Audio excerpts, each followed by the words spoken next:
Hello students, आज का हमारा टॉपिक है कि जब हम एक कैपेसिटर के अंदर डाइलेक्ट्रिक स्लैब पुट करते हैं तो उसके चार्ज पर, वोल्टेज पर एंड एनर्जी पर, इलेक्ट्रिक फील्ड पर, तो इन सब पर क्या इफेक्ट पड़ता है। ठीक है, अब इसमें भी हमारे पास दो केसेस हैं बच्चों। फर्स्ट केस तो ये कि व्हेन बैटरी रिमेन्स कनेक्टेड, हमने क्या किया, एक डाइलेक्ट्रिक स्लैब ली। ये हमने लेट किया कि हमारे पास एक डाइलेक्ट्रिक स्लैब है जिसका डाइलेक्ट्रिक कांस्टेंट है K। पहले इस डाइलेक्ट्रिक स्लैब को इसके अंदर पुट किया और बैटरी को हमने, पहला केस हमने लिया बैटरी रिमेन्स कनेक्टेड, बैटरी को कनेक्ट रहने दिया। और सेकंड केस में ये लिया कि इनिशियली तो बैटरी कनेक्ट थी, लेकिन आफ्टर जैसे ही हमने बैटरी को डिस्कनेक्ट किया, कैपेसिटर को यहां से डिस्कनेक्ट किया बैटरी से, उसके बाद हम इसमें डाइलेक्ट्रिक स्लैब पुट कर रहे हैं, तो कौन कौन सी चीज पर क्या क्या इफेक्ट पड़ता है इनके बारे में स्टडी करेंगे और फिर कुछ न्यूमेरिकल्स हम यहां पर कराएंगे। देखो बच्चों, व्हेन बैटरी रिमेन्स कनेक्टेड, अगर हमारे पास बैटरी इसमें कनेक्ट रहती है, देखो इनिशियली इसका जो कैपेसिटेंस है वो C0 है और जो वोल्टेज है वो V0, और लेट कर लेते हैं कि जो चार्ज है हमारे पास C0 है। तो इसमें बच्चों मैं फर्स्ट पॉइंट ले रहा हूं, ये दो पॉइंट तो मेरे इसमें भी कॉमन रहेंगे, इसमें भी कॉमन रहेंगे, कोई इफेक्ट नहीं पड़ेगा। तो वह मैं लिख देता हूं यहां पर, देखो बच्चों, ठीक है, वो चीज मैं यहां पर लिख देता हूं, या फिर उनको निकाल भी सकते हैं हम। ठीक है, सिंपल देखो, E हमारा E0 बाय K ही रहेगा, इस पर कोई इफेक्ट नहीं पड़ेगा। यानी जो इलेक्ट्रिक फील्ड इंटेंसिटी होगी न्यू वाली, वो पहली वाली electric field intensity divided by K रहेगा। ये हमारे पास फर्स्ट पॉइंट, और ऐसे इसका भी फर्स्ट पॉइंट यही रहेगा कि E is equal to E0 by K रहेगा। ठीक है, तो ये सब में कॉमन। एंड जो सेकंड पॉइंट है बच्चों हमारा, इसका जो कैपेसिटेंस है वो K इंटू C0 रहेगा, और सिमिलरली इसमें भी जो कैपेसिटेंस है वो K इंटू C0 रहेगा। तो ये दोनों पॉइंट तो इसमें भी कॉमन रहेंगे और ये दोनों पॉइंट इसमें भी कॉमन रहेंगे। ये फिक्स है, बैटरी के चेंज करने से, कनेक्ट होने से या नहीं कनेक्ट होने से कोई इफेक्ट नहीं पड़ेगा। अब मैं चलता हूं बच्चे इसके थर्ड पॉइंट पर, और मैं केस ले रहा हूं व्हेन बैटरी रिमेन्स कनेक्टेड। अगर बैटरी को मैं कनेक्ट रहने देता हूं और इस डाइलेक्ट्रिक स्लैब को उठाकर इसके अंदर पुट करता हूं, तो क्या इफेक्ट पड़ेगा। ये देखो बच्चों, अगर बैटरी कनेक्ट है तो ये वाले पॉइंट, अगर मैं इसको A पॉइंट, इसको मैं B पॉइंट लेट कर लेता हूं, तो बैटरी तो अभी भी लगी हुई है। इसका मतलब क्या हुआ, पोटेंशियल डिफरेंस क्या रहेगा, सेम रहेगा। ठीक है, अगर इस स्लैब को उठाकर मैंने यहां पर पुट किया, तो जो पोटेंशियल डिफरेंस है अक्रॉस A एंड B वो क्या रहेगा, सेम रहेगा। यानी जो न्यू पोटेंशियल डिफरेंस V होगा वो पहले के बराबर ही रहेगा, V0 ही रहेगा। क्लियर। चलो, अब इसमें मैं थर्ड पॉइंट देखता हूं कि इसमें क्या सेम रहेगा। इसमें देखो बच्चों, जब ये बैटरी इसके साथ कनेक्ट थी, मान लेते हैं पहले बैटरी ऐसे कनेक्ट थी, जब बैटरी इसके साथ हमारी कनेक्ट थी, तो उसके बाद बच्चों देखो चार्ज यहां से जाएगा, ये V0, ये C0, और ये हमारे पास कितना है, Q0। तो चार्ज हमारा यहां से जाएगा, इसमें चार्ज हो गया। जैसे ये फुल चार्ज हुआ तो हमने क्या किया, बैटरी को डिस्कनेक्ट कर दिया। तो इसमें अब चार्ज सेम रहेगा, क्योंकि चार्ज कहीं ट्रांसफर तो हो रही है। डायरेक्ट स्लैब अगर मैंने पुट भी किया इसके अंदर, तो चार्ज क्या रहेगा, सेम रहेगा। तो मैं कह सकता हूं कि जो Q है वो हमारा किसके इक्वल रहेगा, Q0 के इक्वल रहेगा। जो नया चार्ज इसके अंदर होगा वो सेम रहेगा, यानी Q इक्वल टू Q0 रहेगा। अब इसमें बात कर लेते हैं कि इसमें चार्ज पर क्या इफेक्ट पड़ेगा। तो देखो, चार्ज का फॉर्मूला क्या होता है, C into V, C into V। तो देखो C की वैल्यू उठाओ, C की वैल्यू कितनी है, K C0 इंटू V कितना है बच्चों, V0। तो C0 इंटू V0 हो जाएगा हमारे पास, C0 इंटू V0, और C0 इंटू V0 किसके इक्वल हो जाएगा, चार्ज के बराबर हो जाएगा। क्योंकि अगर देखो यहां से मैं Q0 निकालता हूं बच्चों, तो किसके इक्वल होगा, C0 इंटू V0। जब पहले बैटरी हमारे पास कनेक्ट थी और हमने डाइलेक्ट्रिक स्लैब को पुट नहीं किया था, तो यहां पर जो नया चार्ज मेरे पास आ जाएगा K इंटू Q0। यानी चार्ज हमारा जब बैटरी कनेक्ट रहेगी तो इंक्रीज हो जाएगा कितना, K टाइम्स ऑफ पहले वाले चार्ज के, K टाइम्स ऑफ पहले वाले चार्ज के इंक्रीज हो जाएगा। अब मैं यहां पर फोर्थ पॉइंट पढ़ता हूं बच्चों। फोर्थ पॉइंट हमारा क्या है, अब इसमें मैं पोटेंशियल निकाल लेता हूं। अब अगर मैं इसमें बच्चों पोटेंशियल निकालता हूं, तो पोटेंशियल V इक्वल टू क्या होगा, देखो पोटेंशियल V इक्वल टू, तो फॉर्मूला क्या होता है, फॉर्मूला क्या होता है पोटेंशियल का, Q बाय C फॉर्मूला होता है पोटेंशियल का, Q बाय C। तो देखो Q की वैल्यू पुट करें ऊपर से, Q की वैल्यू पुट करें तो कितना होगा Q नॉट, और C की वैल्यू पुट करो तो क्या हो जाएगा K C नॉट, और ये किसके इक्वल हो जाएगा Q not by C not, V not के इक्वल। तो ये कितना हो जाएगा बच्चों हमारा V नॉट बाय K, यानी पोटेंशियल मेरे पास 1 by K times of initial potential हो गया जब बैटरी हमने क्या की है, डिस्कनेक्ट कर दी है after charging the capacitor. Okay ठीक है, आफ्टर चार्जिंग द कैपेसिटर हमने डाइलेक्ट्रिक स्लैब पुट की और बैटरी को क्या कर दिया है, पहले डिस्कनेक्ट कर दिया फिर पुट किया हमने। तो क्या होगा, फिफ्थ पॉइंट ले लेते हैं बच्चों। अगर मैं फिफ्थ पॉइंट की बात करता हूं यहां पर, तो फिफ्थ पॉइंट क्या होगा, एनर्जी निकालें। अगर एनर्जी का फॉर्मूला देखता हूं तो एनर्जी क्या होती है 1/2 CV²। तो 1/2 C की वैल्यू पुट करो, C की वैल्यू कितनी है देखो, K times of C not into V का स्क्वायर। तो V कितना है, V नॉट का स्क्वायर ही रहेगा, क्या रहेगा, V नॉट का स्क्वायर ही रहेगा। तो ये हमारे पास हो जाएगा बच्चों K into 1/2 C not V not का स्क्वायर, यानी ये पहली एनर्जी हो जाएगी, U नॉट हो जाएगी मेरे पास। तो पहली वाली एनर्जी के कितना हो गया बच्चों, ये U equals to K times of initial energy. जो इनिशियल एनर्जी थी डाइलेक्ट्रिक स्लैब को पुट करने से पहले, उसके K टाइम्स मेरे पास एनर्जी आ जाएगी यहाँ पर, energy stored in the capacitor. Similarly अगर फिफ्थ पॉइंट मैं इसमें देखता हूं बच्चों, तो इसमें भी एनर्जी का फॉर्मूला लगाओ 1/2 CV²।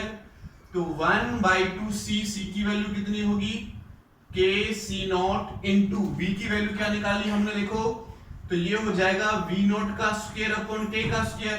तो एक K से K कटेगा, तो U हमारे पास जो वैल्यू निकल कर आएगी वो 1/K तो मैंने बाहर ले लिया, 1/2 C not V not square, क्या हो जाएगा 1/2 C not V not square हो जाएगा। और यहां पर देखो U इज इक्वल्स टू, ये 1/2 C not V not square पहली एनर्जी के बराबर है, तो यहां पर आ जाएगा ये U नॉट बाय K के इक्वल, क्या हो जाएगा U नॉट बाय K के इक्वल। तो ये मेरे पास तब है जब बैटरी कनेक्टेड है, और ये मेरे पास तब है जब बैटरी क्या हो गई है, डिस्कनेक्ट हो गई है। बैटरी क्या हो गई है बच्चों, डिस्कनेक्ट हो गई है। ठीक है, तो इसको हम सॉल्व कर सकते हैं, हमने सॉल्व करके आपको दिखाया यहां से। अब कुछ न्यूमेरिकल्स इसके बेस पर कर लेते हैं बच्चों, कुछ न्यूमेरिकल्स इसके बेस पर कर लेते हैं। तो ये फॉर्मूले आप याद रखेंगे, ये फॉर्मूले मैं साइड में लिख देता हूं, चलो इधर साइड में कुछ फॉर्मूले लिख देता हूं। ठीक है, सिंपल लिख रहा हूं मैं, कनेक्टेड होता है तब क्या होता है, एंड डिस्कनेक्टेड होता है तो हमने तब क्या फॉर्मूले निकाले, उनको मैं लिख देता हूं। तो देखो फर्स्ट पॉइंट हमारा इसमें क्या है, E equal to E not by K रहता है, E not by K। Second point लिख लेते हैं कि C equal to K C not. Third point लिख लेते हैं कि V equals to V not आया। फोर्थ पॉइंट लिख लेते हैं कि Q equals to K times of Q not आया। एंड फिफ्थ पॉइंट लिख लेते हैं कि जो एनर्जी है वो K times of initial energy हो गई। सिमिलरली अगर मैं इस वाले केस में देखूं तो E equal to E not by K रहेगा, और capacitance C equal to C not रहेगा। थर्ड केस देखो हमारे पास चार्ज जो है वो चार्ज भी सेम रहेगा, और जो फोर्थ पॉइंट हमारा थर्ड पॉइंट ये हो गया, फोर्थ पॉइंट है, फोर्थ पॉइंट में जो पोटेंशियल है वो V नॉट बाई K हो गया, और फिफ्थ पॉइंट में जो एनर्जी है वो U नॉट बाई K हो गई, वो U not by K times हो गई। तो ये हमने यहां पर निकाले। अब इन पर मैं कुछ न्यूमेरिकल्स करूंगा, ये फॉर्मूले और न्यूमेरिकल्स में हम यूज करेंगे, कुछ फॉर्मूले हैं उनको हम न्यूमेरिकल में यूज करेंगे। तो मैंने यहां पर बैटरी कनेक्ट रही और डिस्कनेक्ट हुआ तो उनको मैंने यहां से नोट कर लिया है। चलो बच्चों अब कुछ क्वेश्चन करते हैं यहां पर, ठीक है, क्वेश्चन लेते हैं। तो क्वेश्चन नंबर फर्स्ट हम लेते हैं। हमें क्वेश्चन गिवन है कि ये हमारे पास एक बैटरी है, 6 वोल्ट की बैटरी है, और इसके साथ एक कैपेसिटर कनेक्ट है C1, ये 1 माइक्रो फैराड का कैपेसिटर है।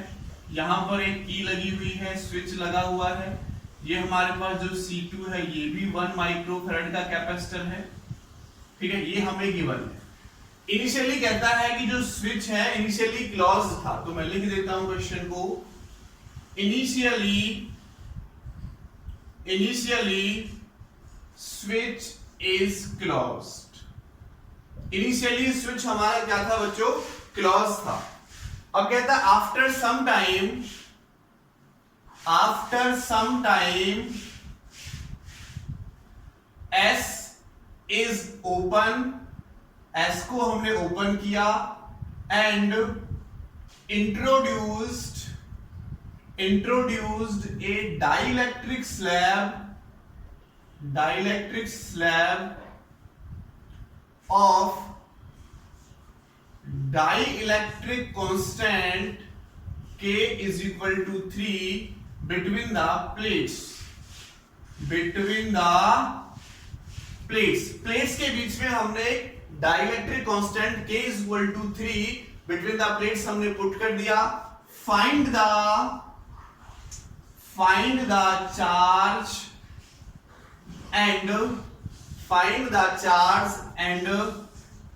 Potential of both capacitor. दोनों कैपेसिटर्स के चार्ज क्या होंगे और पोटेंशियल क्या होगा, ये हमें यहां पर अब निकालना है बच्चों। चलो देखो, इनिशियली अगर मैं इनिशियल की बात करता हूं तो इनिशियली जब ये कनेक्ट थे तो इसके अक्रॉस पोटेंशियल 6 था, इसके अक्रॉस भी पोटेंशियल 6 था। तो अगर मैं इनिशियल की बात करता हूं तो दोनों किस में होंगे बच्चों, पैरेलल में होंगे, और पैरेलल में 2 हो जाएगा। तो जो चार्ज यहां से निकला, इनिशियल चार्ज की मैं बात करता हूं, यहां पर लिख लेता हूं मैं इनिशियल चार्ज अगर मैं निकालूं तो चार्ज क्या होता है बच्चों, C × V। ये दोनों किस में है, पैरेलल में है। पैरेलल का फॉर्मूला क्या होगा, C = C1 + C2 फॉर्मूला होगा। दोनों को ऐड करेंगे 2, तो टोटल कैपेसिटेंस कितना हो जाएगा बच्चों 2, एंड V कितना है 6। तो मेरे पास जो इनिशियल चार्ज की वैल्यू आई, मैं यही लिख लेता हूं 12 माइक्रोकूलम इनिशियल चार्ज था, इस पर भी और इस पर भी। और अगर मैं इनिशियल वोल्टेज की बात करता हूं तो V0 की वैल्यू कितनी थी, 6 वोल्ट इसकी थी। जब ये कनेक्ट था, क्लोज था, तो वोल्टेज देखो ये दोनों पॉइंट कॉमन रहेंगे, A एंड B, इसमें भी कॉमन और इसमें भी कॉमन, A एंड B इसमें भी कॉमन है और इसमें भी कॉमन है। तो इनिशियली जो वोल्टेज थी वो भी कितनी थी बच्चों, C0, 6 वोल्ट इसके लिए थी, 6 वोल्ट इसके लिए थी, दोनों के लिए सेम थी। इनिशियल की बात कर रहा हूं मैं। और अगर इनिशियल में बच्चों यहां से कैपेसिटेंस निकालूं C0, तो वो क्या होगा, Q0 V0 के इक्वल। तो Q0 की वैल्यू कितनी है 12, सॉरी कैपेसिटेंस होता है Q0 बाई V0। तो Q0 कितना है हमारे पास 12, ये कितना है 6, तो 2 माइक्रोफैराड इनिशियल कैपेसिटेंस था, सॉरी टोटल। तो इसको तो हमें पता ही है, C1 की वैल्यू हमें ये दे रखी है, C2 की वैल्यू दे रखी है, तो टोटल था 1 इसका हो गया, 1 इसका हो गया, उसको निकालने की जरूरत नहीं है। अब हमें निकालना क्या है, तो पहले मैं ले लेता हूं बच्चों 4 कैपेसिटर C1, और C1 में पहले मैं निकालता हूं चार्ज।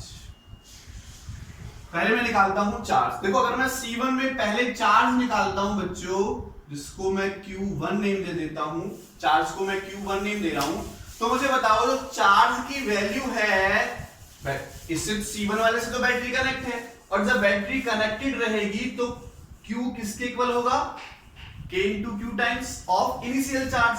तो क्या हो जाएगा Q, ठीक है, कैपिटल Q1 लिख लेते हैं, चलो Q1 = K times of Q0, है ना। तो क्या हो जाएगा Q1 = K कितना है बच्चों 3, और Q0 की वैल्यू कितनी है 12। तो अब इसका चार्ज क्या हुआ, इंक्रीज हो गया, और इंक्रीज होके आ गया 36 माइक्रोकूलम चार्ज। कितना चार्ज हो गया बच्चों, 36 microcoulomb charge. Second point, first point charge पूछा था, सेकंड पॉइंट पोटेंशियल। तो अगर बच्चों मैं इसका पोटेंशियल निकालूं, तो पोटेंशियल किसके इक्वल होगा, देखो V = क्योंकि बैटरी कनेक्ट है, तो V किसके बराबर है, V0 के बराबर है। तो हम लिख देंगे V = V0 कितना है 6 वोल्ट। तो पोटेंशियल सेम रहेगा, चार्ज इंक्रीज हो जाएगा, k टाइम्स, क्योंकि k की वैल्यू कितनी दे रखी है बच्चों, यहाँ पर 3 दे रखी है, तो k टाइम्स इंक्रीज हो गया, ये वैल्यू आ गई 4c1। अब अगर मैं निकालता हूं बच्चों 4c2, 4 capacitor c2, capacitor c2 क्या है, डिस्कनेक्ट हो गया। अगर डिस्कनेक्ट के लिए मैं चार्ज निकालता हूं q, तो देखो चार्ज की value q into Q not जो पहले थी वही रहेगी, तो q इक्वल टू क्या है, q नॉट, यानी q मेरे पास बच्चों q नॉट यानी 12 माइक्रो कूलम रहेगा, जो पहले था वही हमारा यहां पर रहेगा, क्योंकि एक बार पहले चार्ज हो गया, कनेक्शन हट गया, मैं इसके बीच में डाइलेक्ट्रिक स्लैब पुट कर रहा हूं, तो चार्ज तो कहीं जाएगा नहीं, ना बढ़ेगा ना कम होगा, उतना ही चार्ज रहेगा। ठीक है, अब सेकंड पॉइंट ये पूछता है पोटेंशियल। तो बच्चों पोटेंशियल का फॉर्मूला क्या निकाला था हमने, V is equal to V not by K. तो V नॉट कितना है बच्चों, 6 वोल्ट अपॉन K की वैल्यू कितनी है, 3। ठीक है, 6 वोल्ट तो कितना हो जाएगा, 2 वोल्ट, यानी अब इसका जो इसके अक्रॉस कैपेसिटेंस है वो चेंज होकर घट जाएगा, यानी जो पहले था उसका K 1/K टाइम्स हो जाएगा, तो 2 वोल्ट इसका पोटेंशियल निकल के आ जाएगा। तो यही हमारा क्वेश्चन में पूछा था कि जब हमने स्विच को हटा दिया है और डाइलेक्ट्रिक स्लैब इसके भी अंदर पुट की है, तो चार्ज पर और पोटेंशियल पर क्या फर्क पड़ेगा, तो ये हमने यहां पर कैलकुलेट कर लिया है, ये हमने बच्चों यहां पर कैलकुलेट कर लिया है। चलो नेक्स्ट क्वेश्चन की तरफ चलते हैं, नेक्स्ट न्यूमेरिकल की तरफ चलते हैं। ये फॉर्मूले हम लिखे रहने देंगे, नेक्स्ट न्यूमेरिकल और करेंगे इसके बेस पर, फिर आपको ये कॉन्सेप्ट क्लियर हो जाएगा, समझ में आ जाएगा। तो देखो बच्चों क्या कॉन्सेप्ट होगा हमारा। नेक्स्ट क्वेश्चन हमारा कहता है कि हमारे पास यही डायग्राम है इस टाइप से, ये डायग्राम है हमारा, एक कैपेसिटर जिसका कैपेसिटेंस है C, तो इसको A कैपेसिटर नेम दिया है, और दूसरा कैपेसिटर जिसका कैपेसिटेंस इसका भी C है, उसको B कैपेसिटर नेम दिया, इसका पोटेंशियल है V। ठीक है, इसका पोटेंशियल है V। ये स्विच है हमारे पास S। क्या कहता है, find the ratio of total electrostatic energy, find the ratio of total electrostatic energy, find the ratio of total electrostatic energy in both capacitors